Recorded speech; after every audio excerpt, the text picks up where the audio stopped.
नमस्कार साथियों, future classes YouTube channel पर आप सभी का स्वागत है। आज जो हम डिस्कशन करेंगे वो ऑफिसर एकेडमी टीम के द्वारा लिखित पुस्तक NCERT 360 डिग्री क्लास 6 to 12 भूगोल। तो इसी बुक से आज जो है कि क्लास 11th का अध्याय 5 का डिस्कशन करेंगे, जिसका नाम है प्राकृतिक वनस्पति। और जो भी साथी इससे पीछे क्लास का वीडियो नहीं देखे हैं वो सभी साथी प्लेलिस्ट में जा कर के क्लास को देख सकते हैं। और जो भी साथी जीके जीएस और करंट अफेयर्स का टेस्ट देना चाहते हैं वो सभी साथी टेलीग्राम ग्रुप से जुड़ जाइए। टेलीग्राम ग्रुप का लिंक कमेंट बॉक्स में मिलेगा। तो चलिए आज की कक्षा को प्रारंभ करते हैं। तो पहला क्वेश्चन में दिया गया है कि प्राकृतिक वनस्पति से अभिप्राय है, यानी कहने का तात्पर्य हुआ कि प्राकृतिक वनस्पति किसको कह सकते हैं। ठीक है, तो पहला कथन में दिया है कि उस पौधा समुदाय से जो किसान सिंचाई करके अपने लाभ के लिए उगाते हैं तो उसको प्राकृतिक वनस्पति नहीं बल्कि जो है कि कृत्रिम वनस्पति उसको बोलेंगे। तो ये जो है कि गलत है। दूसरा कथन में दिया है कि उस पौधा समुदाय से है जो लंबे समय तक बिना किसी बाहरी हस्तक्षेप के उगते हैं या उगाते हैं तो उसको हम प्राकृतिक वनस्पति कहेंगे। तो हमारा आंसर हो जाएगा बी। ठीक है, यानी प्राकृतिक वनस्पति उस वनस्पति को कहेंगे जिसमें किसी बाहरी हस्तक्षेप नहीं होगा। बाहरी हस्तक्षेप मतलब कि मानव का जो है कि हस्तक्षेप नहीं होगा और लंबे समय तक बिना किसी मानव का जो है कि हस्तक्षेप के बिना जो है कि उगते हैं तो उसी को हम प्राकृतिक वनस्पति बोलते हैं। तो हमारा आंसर हो जाएगा बी। डिस्कशन में भी वही दिया गया है कि प्राकृतिक वनस्पति से अभिप्राय उस पौधा समुदाय से है जो लंबे समय तक बिना किसी बाहरी हस्तक्षेप के उगता है और इसकी विभिन्न प्रजातियां वहां पाई जाने वाली मिट्टी और जलवायु परिस्थितियों में यथासंभव स्वयं को ढाल लेती है। ठीक है, अब नेक्स्ट क्वेश्चन है 2। इसमें कह रहा है हिमालय पर्वतों पर कौन सी वनस्पति जो है कि उगती है। तो हिमालय पर्वत जो है कि कौन सी वनस्पति उगेगी, तो शीतोष्ण कटिबंधीय वनस्पति जो है कि उगती है। तो हमारा आंसर हो जाएगा बी। ठीक है, डिस्कशन में दिया गया है कि भारत में विभिन्न प्रकार की प्राकृतिक वनस्पति पाई जाती है, यानी जो हमारा भारत देश है यहाँ पर जो है कि विभिन्न प्रकार के विभिन्न तरह का जो है कि प्राकृतिक वनस्पति पाई जाती है। वहीं हिमालय पर्वत की बात करेंगे तो हिमालय पर्वतों पर शीतोष्ण कटिबंधीय वनस्पति पाई जाती है या उगती है। पश्चिमी घाट तथा अंडमान और निकोबार द्वीप में इस प्रकार का जो है वनस्पति भी देखने को मिलता है। अब नेक्स्ट क्वेश्चन है 3। इसमें कह रहा है कि उष्ण कटिबंधीय सदाबहार वन भारत के किस क्षेत्रों में पाए जाते हैं। तो किस क्षेत्र में पाए जाते हैं, तो ये कूट की सहायता से जो है कि आंसर देना है। ठीक है, तो पहला कथन में दिया गया है कि पश्चिमी घाट के पूर्वी ढाल पर, तो वहाँ नहीं पाया जाता है। ठीक है, तो ये गलत है। अंडमान और निकोबार द्वीप समूह में, तो यहाँ पर जो है कि उष्ण कटिबंधीय सदाबहार वन प्रकार का जो है कि वनस्पति पाया जाता है, तो ये सही है। अरावली पर्वत श्रृंखला पर तो नहीं पाया जाता है। उत्तर पूर्वी क्षेत्रों की पहाड़ी पर तो ये पाया जाता है। तो हमारा आंसर हो जाएगा 2 और 4, यानी आंसर हो जाएगा सी। ठीक है, डिस्कशन में दिया गया है कि उष्ण कटिबंधीय सदाबहार एवं अर्ध सदाबहार वन, ये वन पश्चिमी घाट की पश्चिमी ढाल पर, यानी उष्ण कटिबंधीय जो सदाबहार वन है या अर्ध सदाबहार वन है, ये वन जो है कि पश्चिमी घाट की पश्चिमी ढाल पर और उत्तर पूर्वी क्षेत्र की पहाड़ियों पर और अंडमान और निकोबार द्वीप समूह में पाए जाते हैं। यानी उष्ण कटिबंधीय सदाबहार वन जो है उत्तर पूर्वी क्षेत्र की पहाड़ियों पर और अंडमान और निकोबार द्वीप समूह में पाए जाते हैं। ये उन उष्ण और आर्द्र प्रदेशों में पाए जाते हैं जहां वार्षिक वर्षा 200 सेंटीमीटर से अधिक होती है। कहने का तात्पर्य ये हुआ कि उष्ण कटिबंधीय सदाबहार या अर्ध सदाबहार वन जो है कहाँ पाया जाएगा, तो वहाँ पाया जाएगा जहाँ पर 200 सेंटीमीटर से ज़्यादा जो है कि वर्षा होता हो और औसत वार्षिक तापमान जो है कि 22 डिग्री सेल्सियस से अधिक रहता है। यानी वहाँ पर जो है कि टेम्परेचर की बात करेंगे तो एवरेज जो टेम्परेचर है वो 22 डिग्री सेल्सियस से अधिक रहेगा। उष्ण कटिबंधीय वन सघन और पत्तों वाले होते हैं जहाँ भूमि के नज़दीक झाड़ियाँ और बेलें होती हैं। इनके ऊपर छोटे कद वाले पेड़ और सबसे ऊपर लंबे पेड़ होते हैं।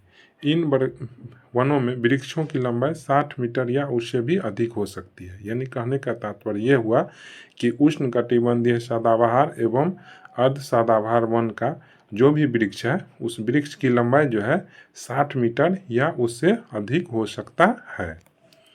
अब नेक्स्ट क्वेश्चन है 4। इसमें कह रहा है कि उष्णकटिबंधीय सदाबहार वन में पाई जाने वाली मुख्य वृक्ष की प्रजाति निम्न में से कौन सा नहीं है। तो कौन सा नहीं है, तो उष्णकटिबंधीय सदाबहार वन में आ जाता है महोगनी, रोजवुड और एनी और एबनी आ जाता है, लेकिन देवदार नहीं आता है। तो हमको कह रहा था कि कौन सा कथन जो है कि इसमें वन नहीं आएगा, तो देवदार नहीं आएगा, इसीलिए हमारा आंसर हो जाएगा डी। डिस्कशन में दिया गया है कि उष्णकटिबंधीय वन सघन और पत्तों वाले होते हैं, जहां भूमि के नजदीक झाड़ियां और बेलें होती हैं। इनके ऊपर छोटे कद वाले पेड़ और सबसे ऊपर लंबे पेड़ होते हैं। इन वनों में वृक्षों की लंबाई 60 मीटर या उससे भी अधिक हो सकती है। चूंकि पेड़ों के पत्ते झड़ने, फूल आने और फल लगने का समय अलग अलग है, इसीलिए ये वर्ष भर हरे भरे दिखाई देते हैं। यानी उष्णकटिबंधीय जो वन है ये हमेशा जो है कि वर्ष भर यानी सालों भर हरे भरे दिखाई देते हैं। इसमें पाई जाने वाले मुख्य वृक्ष की जो प्रजातियां हैं वो रोजवुड है, महोगनी है, एनी है और एबनी है। ठीक है। अब नेक्स्ट क्वेश्चन है 5। इसमें कह रहा है कि अर्ध सदाबहार वन के संदर्भ में विचार कीजिए। विचार क्या करना है कि कौन सा कथन जो है कि सही है। ठीक है। तो कह रहा है कि अर्ध सदाबहार वन के बारे में कि यह कम वर्षा वाले भाग में पाए जाते हैं। तो ये सही है। ये वन सदाबहार और आर्द्र पर्णपाती वनों के मिश्रित रूप है। तो ये भी सही है। इसमें पाए जाने वाले मुख्य वृक्ष प्रजातियां साइडर, होलक और केल है। तो ये भी सही है। तो हमारा आंसर हो जाएगा डी। 1, 2, 3 सही है। डिस्कशन में दिया गया है कि अर्ध सदाबहार वन इन्हीं क्षेत्रों में अपेक्षाकृत कम वर्षा वाले भागों में पाए जाते हैं। यानी अर्ध सदाबहार वन जो है कम वर्षा वाले भागों में पाए जाते हैं। ये वन जो है कि सदाबहार और आर्द्र पर्णपाती वनों के मिश्रित रूप है। इसमें मुख्य वृक्ष की जो प्रजातियां हैं साइडर है, होलक है और केले हैं। ठीक है, यानी केल है। नेक्स्ट क्वेश्चन है 6। इसमें कह रहा है कि रेल पटरी बिछाने के लिए किस पेड़ की लकड़ी का उपयोग किया जाता था। तो किस पेड़ के लकड़ी का उपयोग किया जाता था, तो चीड़ के पेड़ का लकड़ी का उपयोग किया जाता था। तो हमारा आंसर है ए। कह रहे हैं गढ़वाल और कुमाऊं में पाए जाने वाले ओक के स्थान पर चीड़ के पेड़ उगाए गए जो रेल पटरी बिछाने के लिए आवश्यक थे। चाय, कॉफी और रबर के बागान लगाने के लिए भी वनों को साफ किया गया। लकड़ी ऊष्मारोधक होती है, इसीलिए अंग्रेजों ने इसका प्रयोग इमारत निर्माण में भी भरपूर मात्रा में किया। इस तरह से संरक्षण को भूलकर वनों का व्यापारिक इस्तेमाल शुरू हुआ। अब नेक्स्ट क्वेश्चन है 7। इसमें कह रहा है कि उष्णकटिबंधीय पर्णपाती वन के संदर्भ में विचार कीजिए। अब विचार क्या करना है कि कौन सा कथन जो है कि सत्य है। ठीक है। तो पहला कथन में दिया गया है इन वनों को मानसूनी वन भी कहा जाता है। तो सही है कि उष्णकटिबंधीय जो पर्णपाती वन है उसको हम जो है कि मानसूनी वन भी कहते हैं। तो ये सही है। ये वन उन क्षेत्रों में पाए जाते हैं जहां वार्षिक वर्षा 70 सेंटीमीटर से कम होती है। तो ये गलत है। इन वनों को आर्द्र और सूक्ष्म पर्णपाती वनों में विभाजित किया जाता है। तो ये सही है कि जो उष्णकटिबंधीय पर्णपाती वन है इसको आर्द्र और सूक्ष्म पर्णपाती वन में डिवाइड किया जाता है। तो सही है। तो हमारा आंसर हो जाएगा सी। 1 और 3 जो है सही है। डिस्कशन में उष्ण पर्णपाती वन के बारे में दिया गया है कि भारतवर्ष में ये वन बहुतायत में मिलता है। यानी उष्णकटिबंधीय जो पर्णपाती वन है भारत में जो है कि बहुत बहुल मात्रा में पाया जाता है। इन्हें मानसूनी वन भी कहा जाता है। ये उन क्षेत्रों में पाए जाते हैं जहां वार्षिक वर्षा 70 से 200 सेंटीमीटर होती है। ठीक है। जल उपलब्धता के आधार पर इन वनों को आर्द्र और सूक्ष्म पर्णपाती वनों में विभाजित किया जाता है। अब नेक्स्ट क्वेश्चन है 8। इसमें कह रहा है आर्द्र पर्णपाती वन भारत के किस क्षेत्र में पाए जाते हैं। तो उड़ीसा क्षेत्र में पाए जाते हैं, सही है। उत्तर पूर्वी राज्यों में पाए जाते हैं, हिमालय के गिरिपद में पाए जाते हैं और पश्चिमी घाट के पूर्वी ढालों पर भी पाया जाता है। तो हमारा आंसर हो जाएगा डी, 1 2 3 4 सही है। डिस्कशन में दिया गया है कि आर्द्र पर्णपाती वन उन क्षेत्रों में पाए जाते हैं जहां वर्षा 100 से 200 सेंटीमीटर होती है। ये वन उत्तरी पूर्वी राज्यों और हिमालय के गिरिपद, पश्चिमी घाट के पूर्वी ढालों और उड़ीसा में भी उगते हैं। नेक्स्ट क्वेश्चन है 9। इसमें कह रहा है कि सूक्ष्म पर्णपाती वन के संदर्भ में निम्नलिखित कथन पर विचार करें। विचार क्या करना है कि कौन सा कथन सत्य है। तो पहला कथन में दिया है कि यह वन पाए जाते हैं जहां वर्षा 70 से 100 सेंटीमीटर होती है, यानी सूक्ष्म पर्णपाती वन वहां पाया जाएगा जहां पर वर्षा जो है 70 से 100 सेंटीमीटर के बीच में होता है। तो ये सही है। यह उत्तर प्रदेश व बिहार के मैदानी भागों में पाए जाते हैं, यानी सूक्ष्म पर्णपाती वन जो है बिहार में और उत्तर प्रदेश के मैदानी भागों में पाया जाता है। आंवला, सेमल, कुसुम और चंदन के वृक्ष इन वनों में पाए जाते हैं। तो ये जो है कि आंवला, सेमल, कुसुम, चंदन ये सब जो है कि वृक्ष उष्णकटिबंधीय पर्णपाती वन का है। यहाँ पर सूक्ष्म पर्णपाती वन की बात कर रहा है, तो इसीलिए ये जो है कि गलत है। तो हमारा आंसर हो जाएगा बी, 1 और 2 सही है।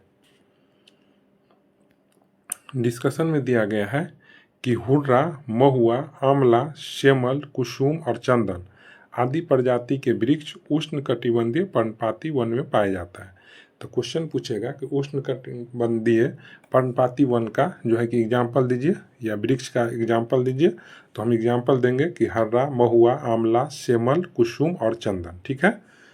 सूक्ष्म पर्णपाती वन देश के उन विस्तृत भागों में मिलते हैं जहां पर वर्षा 70 से 100 सेंटीमीटर होती है, यानी सूक्ष्म पर्णपाती वन के लिए मतलब जो वर्षा होना चाहिए वो 70 से 100 सेंटीमीटर होना चाहिए। ठीक है। आर्द्र क्षेत्रों की ओर वन आर्द्र पर्णपाती और सूक्ष्म क्षेत्रों की ओर कांटेदार वनों में मिल जाते हैं। ये वन प्रायद्वीप में अधिक वर्षा वाले भागों और उत्तर प्रदेश व बिहार के मैदानी भागों में पाए जाते हैं। अधिक वर्षा वाले प्रायद्वीपीय पठार उत्तर भारत के मैदान में ये वन पार्कनुमा भूदृश्य बनाते हैं जहां सागवान और अन्य पेड़ों के बीच हरी भरी घास होती है। शुष्क ऋतु शुरू होते ही इन पेड़ों के पत्ते झड़ जाते हैं और घास के मैदान में नग्न पेड़ खड़े रह जाते हैं। इन वनों में पाए जाने वाले मुख्य पेड़ों में तेंदू, पलाश, अमलतास, बेल, खैर और ऑक्सवुड इत्यादि हैं। ठीक है। नेक्स्ट क्वेश्चन है 10। इसमें कह रहा है राजस्थान के पश्चिमी और दक्षिणी भागों में किस किस कारण से प्राकृतिक वनस्पति जो है कि बहुत विरल है।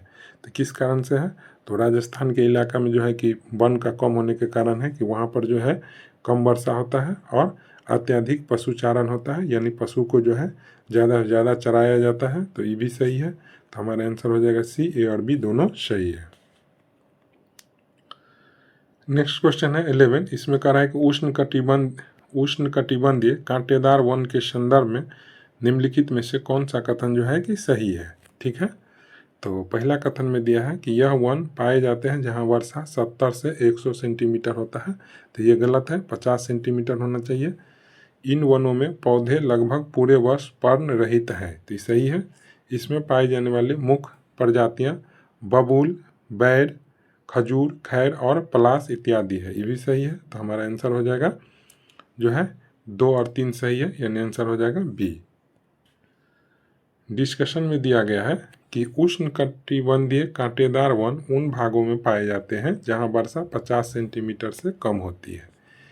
इन वनों में कई प्रकार के घास और झाड़ियां शामिल हैं। इसमें दक्षिण पश्चिम पंजाब, हरियाणा, राजस्थान, गुजरात, मध्य प्रदेश, उत्तर प्रदेश के अर्ध शुष्क क्षेत्र शामिल हैं।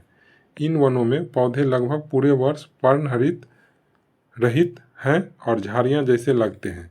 इसमें पाए जाने वाले मुख्य प्रजातियां बबूल, बैर, खजूर, खैर, नीम, खेजरी और पलाश इत्यादि हैं। इन वृक्षों के नीचे लगभग 2 मीटर लंबी गुच्छ घास उगती है। कहने का अर्थ यह हुआ कि उष्णकटिबंधीय जो कांटेदार वन है वहाँ पाया जाएगा जहाँ 50 सेंटीमीटर से कम वर्षा होता है और ये इसमें जो है कि पौधे हैं लगभग पूरे वर्ष पर्णहरित रहते हैं और झाड़ियाँ जैसे लगते हैं। इसमें जो पाए जाने वाले वृक्ष का जो प्रजाति है उसमें बबूल आ जाएगा, बैर आ जाएगा, खजूर, खैर, नीम, खेजड़ी, पलास, ये सब जो है कि वृक्ष उष्णकटिबंधीय कांटेदार वन में पाए जाते हैं। अब नेक्स्ट क्वेश्चन है 12। इसमें कह रहा है पर्वतीय वन के संबंध में निम्नलिखित में से कौन सा कथन जो है कि सत्य है। ठीक है, तो पहला कथन में दिया है कि पर्वतीय क्षेत्रों में ऊंचाई के साथ तापमान घटने के साथ साथ प्राकृतिक वनस्पति में भी बदलाव आता है, तो ये सही है। इन वनों को उत्तरी पर्वतीय वन और दक्षिणी पर्वतीय वन में बांटा गया है, तो ये भी सही है।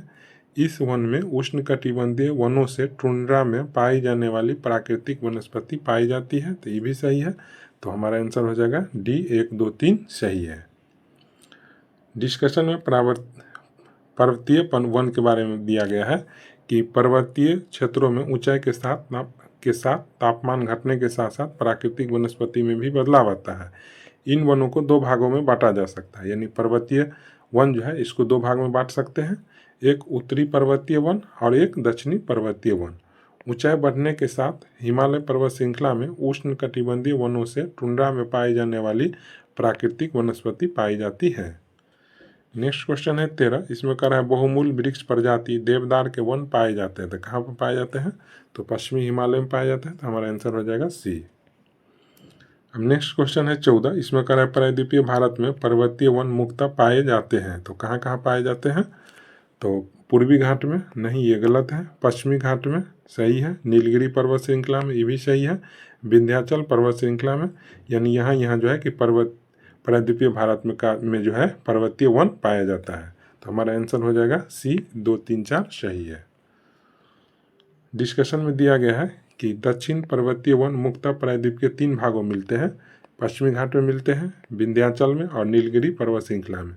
चूँकि यह श्रृंखला उष्णकटिबंधीय में पड़ती है, इनकी समुद्र तल से ऊंचाई लगभग 1500 मीटर ही है, इसीलिए यहाँ ऊंचाई वाले क्षेत्रों में शीतोष्ण कटिबंधीय और निचले क्षेत्र में उपोष्ण कटिबंधीय प्रकार का प्राकृतिक वनस्पति पाई जाती है।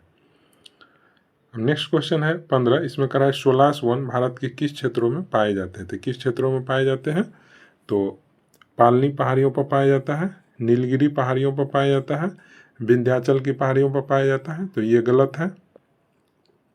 अनामलई की पहाड़ी पर पाया जाता है, तो हमारा आंसर हो जाएगा सी 1, 2, 4 सही है। डिस्कशन में दिया गया है कि नीलगिरी, अनामलई और पालनी पहाड़ियों पर पाए जाने वाले शीतोष्ण कटिबंधीय वनों को सोलास के नाम से जाना जाता है। इन वनों में पाए जाने वाले वृक्षों में जो है मंगनोलिया, लेरेल, सिनकोना और वेटल का आर्थिक महत्व है। ये वन सतपुरा और मैकाल श्रेणी में भी पाए जाते हैं। नेक्स्ट क्वेश्चन है 16। इसमें कह रहा है निम्नलिखित कथन पर विचार करें। विचार क्या करना है कि कौन सा कथन जो है कि सत्य है। कह रहा है भारत में लगभग 39 लाख हेक्टेयर भूमि आर्द्र है, तो सही है।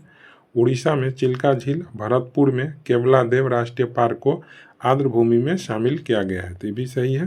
तो हमारा आंसर हो जाएगा बी 1 और 2 दोनों सही है। डिस्कशन में दिया गया है कि भारत में विभिन्न प्रकार के आर्द्र व अनूप आवास पाए जाते हैं। इसके 70% भाग पर चावल की खेती की जाती है। भारत में लगभग 39 लाख हेक्टेयर भूमि आर्द्र है। उड़ीसा में चिल्का, भरतपुर में केवलादेव राष्ट्रीय पार्क अंतर्राष्ट्रीय महत्व की आर्द्र भूमियों के अधिवेशन में के अंतर्गत रक्षित जल कुक्कुट आवास है। नेक्स्ट है कि भारत की आर्द्र भूमि को निम्नलिखित में से कितने भागों में बांटा गया है, तो कितने भागों में बांटा गया है, तो 8 भागों में जो है कि बांटा गया है। कितने भागों में, 8 भागों में, तो हमारा आंसर हो जाएगा सी। नेक्स्ट क्वेश्चन है, इसमें कह रहा है कि मैंग्रोव वनस्पति के विकास के लिए निम्नलिखित में से कौन सा कारक जो है कि आवश्यक है, तो कौन सा कारक आवश्यक है, तो पंख मैदान आवश्यक है, लवणीय दलदल आवश्यक है, ज्वारीय संकरी खाड़ी भी आवश्यक है, 200 सेंटीमीटर या इससे अधिक की वार्षिक वर्षा इसकी जरूरी नहीं है, तो हमारा आंसर हो जाएगा बी। डिस्कशन में दिया गया है कि मैंग्रोव लवण, कच्छ, ज्वारीय संकरी खाड़ी, पंख मैदानों और ज्वार नदमुख के तटीय क्षेत्रों में पाए जाते हैं। ठीक है, इसमें बहुत से लवण से न प्रभावित होने वाले पेड़ पौधे होते हैं।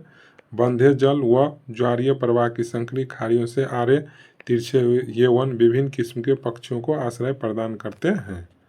नेक्स्ट क्वेश्चन है 19, इसमें कह रहा है निम्नलिखित में से किन नदियों के डेल्टाई भाग में मैंग्रोव वन पाए जाते हैं। तो कहाँ पर पाए जाते हैं, तो कृष्णा डेल्टाई भागों में, महानदी में, गोदावरी में, सभी जगह पाए जाते हैं। तो हमारा आंसर हो जाएगा इनमें से सभी। डिस्कशन में दिया गया है कि भारत में जो है कि मैंग्रोव वन 6.740 वर्ग किलोमीटर क्षेत्र में फैले हैं, जो विश्व के मैंग्रोव क्षेत्र का 7% है। ये अंडमान निकोबार द्वीप समूह व पश्चिम बंगाल के सुंदरवन डेल्टा में अत्यधिक विकसित है। इसके अलावा ये महानदी, गोदावरी और कृष्णा डेल्टाओं के डेल्टाई भाग में पाए जाते हैं। इन वनों में बढ़ते अतिक्रमण के कारण इनका संरक्षण आवश्यक हो गया है। नेक्स्ट क्वेश्चन है 20, इसमें कह रहा है कि भारत में राष्ट्रीय वन संरक्षण नीति जो है कि कब शुरू की गई थी। तो कब किया गया था, तो 1952 में किया गया था। तो हमारा आंसर हो जाएगा ये, ठीक है। कह रहा है भारत सरकार ने पूरे देश के लिए वन संरक्षण नीति 1952 में लागू की गई, जिसे 1988 में संशोधित किया गया। नेक्स्ट क्वेश्चन है 21, इसमें कह रहा है कि वन नीति के निम्नलिखित में से कौन से उद्देश्य हैं। तो कौन से उद्देश्य हैं, देश में 33% भाग पर वन लगाना। सही है कि वन नीति में प्रावधान किया गया कि पूरे भारत देश में 33% पर जो है कि भूमि होना चाहिए। पर्यावरण संतुलन बनाए रखना तथा पारिस्थितिक असंतुलित क्षेत्र में वन लगाना, ये भी सही है। देश की प्राकृतिक धरोहर, जैव विविधता तथा आनुवंशिक पूल का संरक्षण, ये भी सही है। मृदा अपरदन और मरुस्थलीकरण रोकना तथा बाढ़ व सूखा नियंत्रण, ये भी सही है। तो हमारा आंसर हो जाएगा डी, 1, 2, 3, 4 सही है। डिस्कशन में दिया गया है कि वन संरक्षण नीति के अंतर्गत निम्न कदम उठाया गया। तो इसका उद्देश्य क्या था, तो देश में 33% भाग पर वन लगाना, जो वर्तमान राष्ट्रीय स्तर से 6% अधिक है। पर्यावरण संतुलन बनाए रखना तथा पारिस्थितिक असंतुलन क्षेत्र में वन लगाना। देश की प्राकृतिक धरोहर, जैव विविधता तथा आनुवंशिक पूल का संरक्षण। मृदा अपरदन और मरुस्थलीकरण रोकना तथा बाढ़ व सूखा नियंत्रण करना। निम्नीकृत भूमि पर सामाजिक वानिकी एवं वनरोपण द्वारा वन आवरण का विस्तार करना। वनों की उत्पादकता बढ़ाकर वनों पर निर्भर ग्रामीण जनजातियों को जो है इमारती लकड़ी प्रदान करवाना। नेक्स्ट क्वेश्चन है 22, इसमें कह रहा है निम्नलिखित में से कौन सा कथन सामाजिक वानिकी को परिभाषित करता है। ठीक है, कौन सा कथन करता है, तो कह रहा है पहला कथन में कि किसानों द्वारा अपनी खाली परिभूमि पर वृक्षारोपण करना, तो ये नहीं है सामाजिक वानिकी। मरुस्थलीय क्षेत्र में वृक्षारोपण कर वनों का विकास करना, ये भी नहीं है। ग्रामीण एवं पर्वतीय क्षेत्र में मृदा अपरदन को कम करने के लिए वनों का विकास करना, ये भी नहीं है। पर्यावरणीय, सामाजिक व ग्रामीण विकास में मदद के उद्देश्य से वनों का प्रबंधन, सुरक्षा तथा ऊसर भूमि पर वन रोपण, तो ये है। तो हमारा आंसर हो जाएगा डी। नेक्स्ट है कि सामाजिक वानिकी में शामिल किया गया है। तो किसको शामिल किया गया है, तो शहरी वानिकी को शामिल किया गया है। ग्रामीण वानिकी को किया गया है। मरुस्थलीय वानिकी को नहीं किया गया है। फार्म वानिकी को किया गया है। तो हमारा आंसर हो जाएगा डी। डिस्कशन में दिया गया है कि राष्ट्रीय कृषि आयोग 1976 से 79 ईस्वी में ने सामाजिक वानिकों को 3 वर्गों में बांटा: शहरी वानिकी, ग्रामीण वानिकी और फार्म वानिकी। नेक्स्ट क्वेश्चन है 24, इसमें कह रहा है ग्रामीण वानिकी के संदर्भ में निम्नलिखित में से कौन सा कथन जो है कि सत्य है। तो पहला कथन में है कृषि वानिकी के अंतर्गत वानिकी और कृषि एक साथ की जाती है, सही है। समुदाय कृषि वानिकी में सार्वजनिक जगहों पर वृक्षारोपण किया जाता है, तो ये भी सही है। तो हमारा आंसर हो जाएगा बी, 1 और 2 दोनों सही है। नेक्स्ट क्वेश्चन है 25, इसमें कह रहा है कि निम्नलिखित कथन पर विचार करें। विचार क्या करना है कि कौन सा कथन सत्य है। तो पहला कथन में है कि शहरों और इसके इर्द गिर्द निजी व सार्वजनिक जगहों पर वृक्ष लगाना और उनका प्रबंधन करना शहरी वानिकी के अंतर्गत आता है, सही है। फार्म वानिकी के अंतर्गत किसान अपने खेतों में व्यापारिक महत्व वाले पेड़ों को लगाते हैं, ये भी सही है। तो हमारा आंसर हो जाएगा बी, 1 और 2 दोनों सही है। नेक्स्ट है, इसमें कह रहा है कि निम्नलिखित में से कौन सा वन जीव के विलुप्त होने का एक प्रमुख कारण नहीं है। तो कौन सा नहीं है, तो जंगल में आग लगना, ये है। औद्योगिक और तकनीकी का विकास, ये भी है। जनसंख्या वृद्धि की तीव्र गति, तो ये नहीं है। वन जीवों का अवैध व्यावसायिक व्यापार, ये है। तो हमारा आंसर हो जाएगा कह रहा था कि कौन सा नहीं है, गलत ढूंढना था, तो इसीलिए हमारा आंसर हो जाएगा सी। डिस्कशन में दिया गया है कि वन्य प्राणियों की संख्या कम होने का मुख्य कारण क्या है। तो कह रहा औद्योगिक और तकनीकी विकास के कारण वनों के दोहन की गति तेज हुई, खेती, मानवीय बस्ती, सड़कों, खदानों, जलाशय इत्यादि के लिए जमीन से वनों को साफ किया गया, स्थानीय लोगों ने चारे, ईंधन और इमारती लकड़ी के लिए वन से पेड़ काटे और वनों पर दबाव बढ़ाया, पालतू पशुओं के लिए नए चारागाहों की खोज में मानव ने वन जीवों और उनके आवासों को नष्ट किया, रजवाड़ों तथा सम्भ्रांत वर्ग ने शिकार को कीड़ा बनाया और एक ही बार में सैकड़ों वन जीवों को शिकार बनाया। व्यापारिक महत्व के लिए अभी भी पशुओं को मारा जा रहा है। जंगलों में आग लगने से भी वन और वन प्राणियों की नष्ट हुई।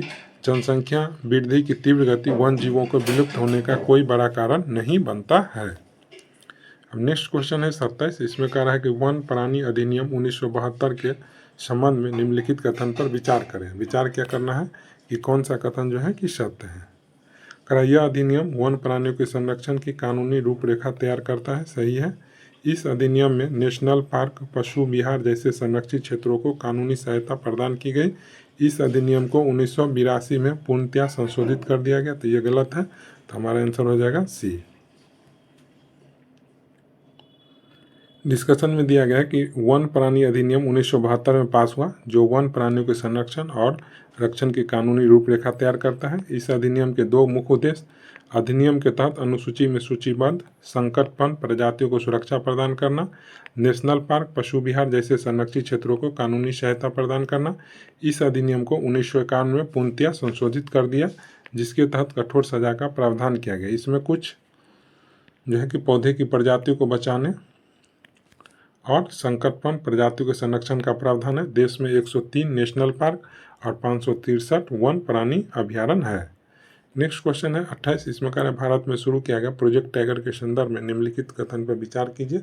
अब विचार क्या करना है कि कौन सा कथन जो है कि सत्य है। कह रहा प्रोजेक्ट टाइगर 1992 से चलाई जा रही है, तो गलत है। प्रोजेक्ट टाइगर 1973 में चलाया गया था।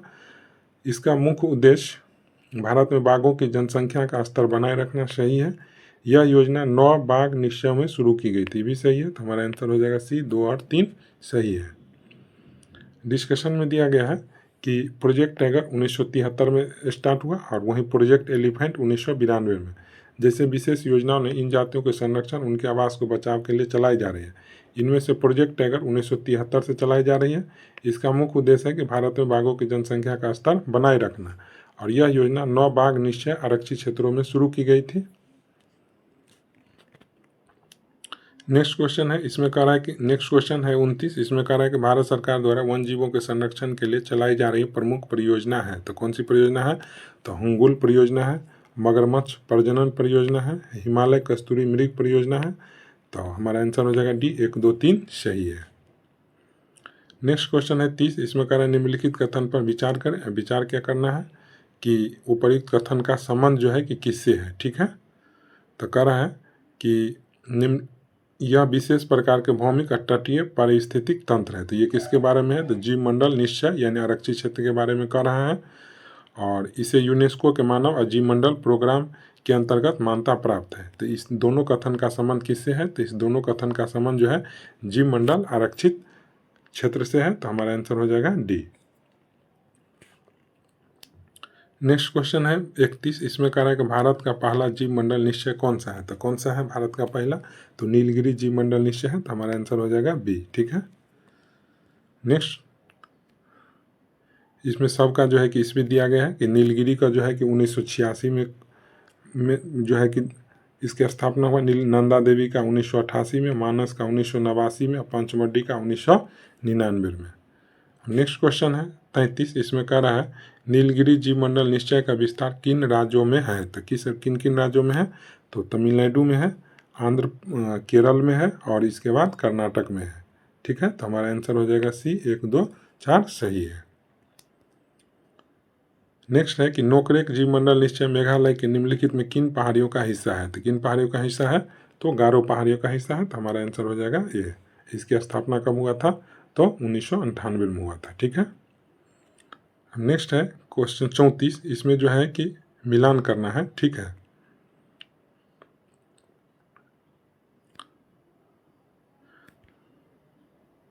तो कह रहा है कि नंदा देवी, तो नंदा देवी कहाँ है, तो नंदा देवी जो है कि कहाँ पर है, तो नंदा देवी जो है कि उत्तराखंड में है। ठीक है, नंदा देवी जो है कि कहाँ पर है, तो उत्तराखंड में है। ठीक है, सिंपलीपाल, तो सिंपलीपाल कहाँ है, तो उड़ीसा में, और उड़ीसा में। और डिब्रू सैकोवा, डिब्रू सैकोवा कहाँ पर, असम में। और अगस्तमाला ये केरल में। ठीक है,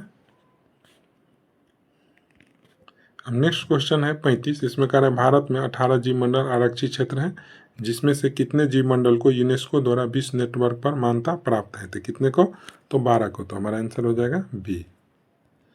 नेक्स्ट क्वेश्चन है 36। इसमें कह रहा है भारत में निम्नलिखित में से किन जीव मंडल निश्चय को यूनेस्को द्वारा वैश्विक नेटवर्क पर मान्यता प्राप्त नहीं है, तो किसका नहीं है, तो पन्ना का तो है, कच्छ का नहीं है, सुंदरवन का भी है, कंचनजंगा का भी है, दिहांग देवांग का नहीं है, ग्रेट निकोबार का है। तो हमारा आंसर हो जाएगा सी, 2 और 5।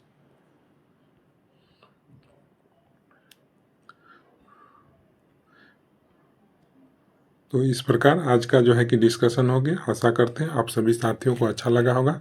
अच्छा लगा हो तो चैनल को सब्सक्राइब कीजिए, लाइक कीजिए, अपने दोस्तों के पास शेयर कीजिए। धन्यवाद।